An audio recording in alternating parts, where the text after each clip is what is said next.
사무엘상 15장에 결국 사울은 하나님의 명령 아말렉 민족을 진멸할 것을 온갖 핑계와 변명을 갖다 붙여대며 불순종하게 되었죠. 자기 유익을 위해 오히려 그 책임을 백성에게 떠넘긴 것이었습니다. 그런 사울에게 사무엘이 강하게 질타합니다. 어떠한 이유를 갖다 붙인다고 해도 15장 22절 말씀, 순종이 제사보다 낫고 듣는 것이 순양의 기름보다 나았기 때문이었습니다. 여전히 이스라엘의 하나님 대신 자기가 왕 노릇하려고 했던 사울, 그는 뒤늦게 대신 사무엘에게 제사와 경배 드려줄 것을 간청하게 됩니다. 그때 사울의 겉 옷자락을 붙잡아 찢음으로 오히려 자기의 왕위가 다른 사람에게 넘어가게 되었다라는 그 예고가 자기에게 이루어지게 됩니다. 그리고 뒤늦게 아각을 처형을 했죠.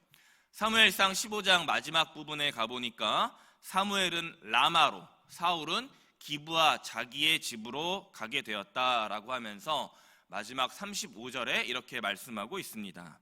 사무엘이 죽는 날까지 사울을 다시 가서 보지 아니하였으니 이는 그가 사울을 위하여 슬퍼함이었고 여호와께서는 사울을 이스라엘의 왕으로 삼으신 것을 후회하셨더라.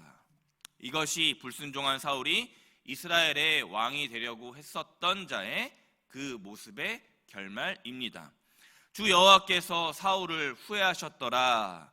이에 사무엘상 16장 오늘 말씀 1절 처음에 이렇게 시작을 하게 되죠. 내가 그를 위하여 언제까지 슬퍼하겠느냐. 더 이상 나 주 여호와 하나님도 사울의 그 일로 슬퍼하지 않겠다. 나 여호와를 이스라엘의 왕 진짜 주인으로 알고 행할 그 순종될 사람을 세울 것이다. 나에게 순종하고 나를 경배하여 결국 내 마음에 합한 자 사무엘 너와 같은 그 사사를 또 제사장이 될 사람을 왕이 될 사람을 세우겠다라고 하나님께서 말씀하십니다. 사무엘에게 뿔에 기름을 채워서 베들레헴의 이새라는 다윗의 아버지에게로 보내게 되죠. 이때 잠깐 사무엘이 베들레헴에 가는 것을 두려워 떨게 되지만 바로 하나님께서 제사를 드리라라고 명령을 하시게 됩니다. 이새와 장로들이 성결하게 영접함으로 제사를 드리게 되었습니다. 그리고 본격적으로 사무엘은 이새의 7 아들을 즉 엘리압부터 차례차례 살펴보기 시작합니다. 엘리압은 과연 실패했던 사울왕과 같은 키와 용모를 가졌습니다.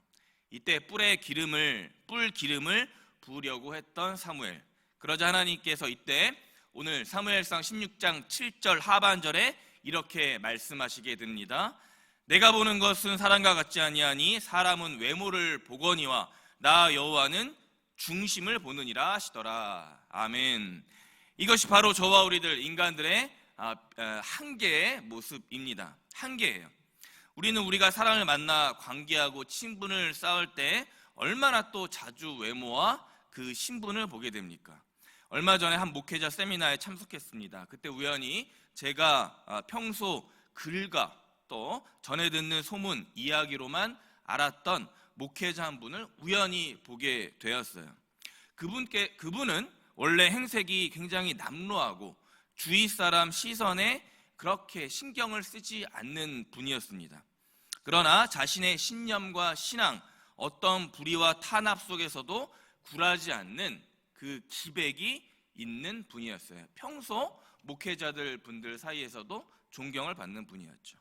제가 거기 그 자리에서 인사를 채 드리기도 전에 그곳에 초대받아 온 말끔하게 정장 옷을 입고 오신 분들 중에 그 목회자, 그 행색이 초라했던 그 목회자분을 아직 몰랐던 분들은 곁눈질을 하면서 이런 사람이 왜 이 자리에 있지?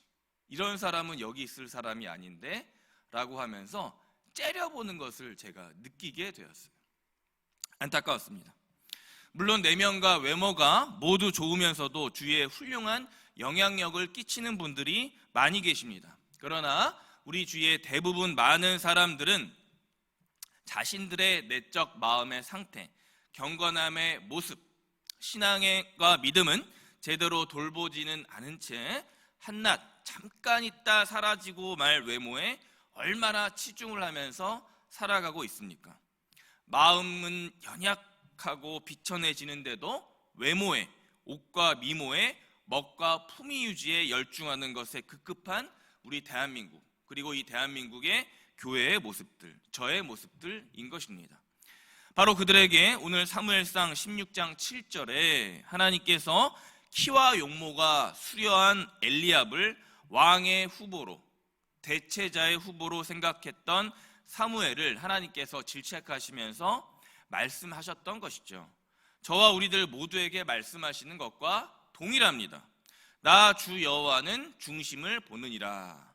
이 중심이라는 말을 NIV 영어 성경의 단어를 찾아보니까 더 하트 이렇게 번역되어 있습니다. 더 하트 무엇입니까? 심장, 가슴이죠. 모두가 외모, 얼굴, 능력, 잘난 상태 이런 것에 모두 열광하고 열중할 때 하나님께서는 사람과 같지 않게 심장, 가슴을 보신다라는 거예요. 왜입니까? 심장, 가슴, 이 중심에 이곳이야말로 하나님의 영, 성령님께서 내주하시는 곳이기 때문이에요.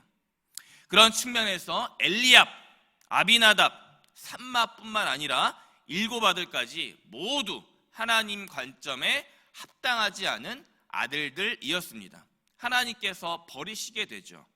외모는 대부분 빠지지 않았던 아들들. 그러나 이 일곱 아들 중 어느 누구 하나 그 마음의 중심, 심장과 가슴 상태를 볼 때 온전한 아들은 없었다라는 것입니다. 모두 택함받지 못한 상황에 사무엘이 이새에게 다시 묻게 됩니다. 아들이 혹시 또 있느냐? 이새가 대답합니다. 아직 막내가 있습니다. 우리가 모두가 다 아는 내용입니다. 막내 역시 12절에 보니까 외모로는 수려했습니다. 그러나 외모만 빼어났던 것뿐만 아니라 하나님의 관점에서 막내, 즉 다윗은 하나님께서 택하셨던, 하나님께서 중심을 보았을 때 이스라엘의 왕위를 진정으로 이을 자였습니다. 왜입니까? 다윗 역시 외모도 뛰어났지만 거기서 그친 것이 아니라 다윗은 마음의 중심, 즉 심장 가슴에 하나님에 대한 순종함이 있었던 소년이었기 때문입니다. 그 결정적인 증거가 방금 11절에 형들 다 사무엘에게 하나님에게 간택되기 위해서, 뽑히기 위해서, 선택받기 위해서 자기에게 맡겨진 일에 나태하면서 방종했을 때 막내 다윗은 무엇을 했습니까? 그저 묵묵히 양떼를 지키고 있었기 때문이었습니다. 마음의 중심이 양떼, 후에 이스라엘의 백성들을 하나님께로 인도하고 순종함의 길로 꼭 들어서게 할 제목이었다라는 것입니다. 이것이 형들과 또 앞장에서 15장에서 실패한 사울과 다윗이 결정적으로 다른 점이에요. 결국에 하나님은 사람들이 사람을 볼 때 외모를 보는 것과 달리 중심을 보시는 것입니다. 그 중심에는 하나님을 진짜 주인, 하나님을 진짜 우리 대한민국 왕으로 알고 하나님 말씀과 계명을 순종하면서 갈 수 있는 그 마음의 심장, 가슴이 있느냐 없느냐 이 사실을 보신다라는 것입니다. 그래서 우리 기독교 신앙과 믿음이 말하는 중심이라는 것이 세상에서 말하는 도덕, 어떤 윤리적 가치, 진실이라는 것을 넘어서는 중심이 되는 것입니다. 내가 말할 때 진짜 마음의 동기와 생각에서 하나님을 절대적으로 순종하고 따르려는 마음이 있느냐라는 것에 볼 때 세상 중심과 다른 것입니다. 이 점, 이 한 가지를 저와 우리들은 명확하게 깨닫고 구분해야 하는 것입니다. 결국 마음의 중심에 하나님 한 분만을 위한 순종함이 있었던 소년 막내 다윗이 13절 모습에서 변화가 나타나기 시작합니다. 사무엘이 기름 뿔병을 가져다가 그의 형제 중에서 그에게 부었더니 이날 이후로 다윗이 여호와의 영에게 크게 감동되니라. 아멘. 사무엘이 다윗에게 기름을 부었더니 그날 즉시로 다윗이 여호와의 영에 크게 감동되게 됩니다. 순종하는 마음밭이 있었던 다윗, 양떼를 치며 목자의 마음으로 이미 이스라엘을 하나님의 말씀, 신정국가 체제로 가는 기초를 다지고 있었던 다윗, 이것 모두가 마음의 중심을 보시는 하나님의 생각에 합당한 다윗의 마음이었다, 심장, 가슴이었다라는 것입니다. 준비된, 예비된 왕 다윗. 하지만 이와 반대로 하나님의 영이 떠난 사울은 이제 쇠락한 인생이 시작이 되죠. 악령이 그를 번뇌케 했더라라고 말씀에서 말씀하고 있습니다. 수금 등에 능숙한 다윗을 데려오게 한 신하의 비책으로 사울은 잠깐 평안을 얻기는 합니다. 사랑하는 법한교회 성도님 여러분, 우리의 신앙과 믿음은 선택과 결단함의 연속이에요. 사울처럼 하나님의 명령을 거역하며 불순종하는 인생을 살아갈 것인가, 또 사무엘처럼 외모에 열중하여 실수하며 사는 인생으로 잠깐 살게 될 것인가. 오늘 이 말씀이 3000년 전 역사적 사건을 통해 여기 저와 우리들에게 모두 증거하고 있는 거예요. 주 여호와 하나님의 그 유일한 기준, 즉 중심, 심장과 가슴을 보시는, 또 그 심장과 가슴에 하나님께 순종함으로 살아가시는 복되고 지혜로운 인생으로 살 것인가, 아니면 사울처럼 평생에 하나님 말씀에 불순종하면서 또 잠깐 사무엘과 같이 외모를 따지면서 실수하는 인생으로 살 것인가를 선택해야 하는 거예요. 왜냐하면 이것저것 선택하기에는 저와 우리들의 인생 시간표가 매우 짧기 때문입니다. 이 유한한 인생 시간표가 우리에게 주어진 건강과 생각, 정신, 마음이 오늘 다윗과 같이 여호와의 영에 크게 감동되어야 하는 것입니다. 위기에 봉착한 이스라엘의 양을, 또 대한민국과 교회, 가정과 일터의 양을 하나님께서 이스라엘과 대한민국의 참 주인이며 참 하나님이시다, 참 왕이시다라는 것을 깨달아 알아 살아가야 하는 것입니다. 그렇게 중심을 보시는 하나님에게 순종함으로 걸어가는 인생, 여호와의 영에 크게 감동되어 성령 충만함으로 살아가시는 법화학교의 모든 성도님들 되시길 주님의 이름으로 간절히 축원합니다. 아멘. 사람은 외모를 보거니와 나 여호와는 중심을 보느니라 하시더라. 또한 이날 이후로 다윗이 여호와의 영에게 크게 감동되니라. 아멘. 주님, 금요일 아침 생명의 말씀으로 우리들의 심령을 일깨우시니 감사합니다. 사무엘상 16장 내 마음의 중심을 오늘도 살피시는 주님, 제가 오늘도 순종함으로 하루를 걸어갈 때 주의 영이, 성령께서 나를 크게 감동케 하시옵소서. 우리를 죄에서 구원하신 예수 그리스도의 이름 부르며 간절히 기도드렸습니다. 아멘.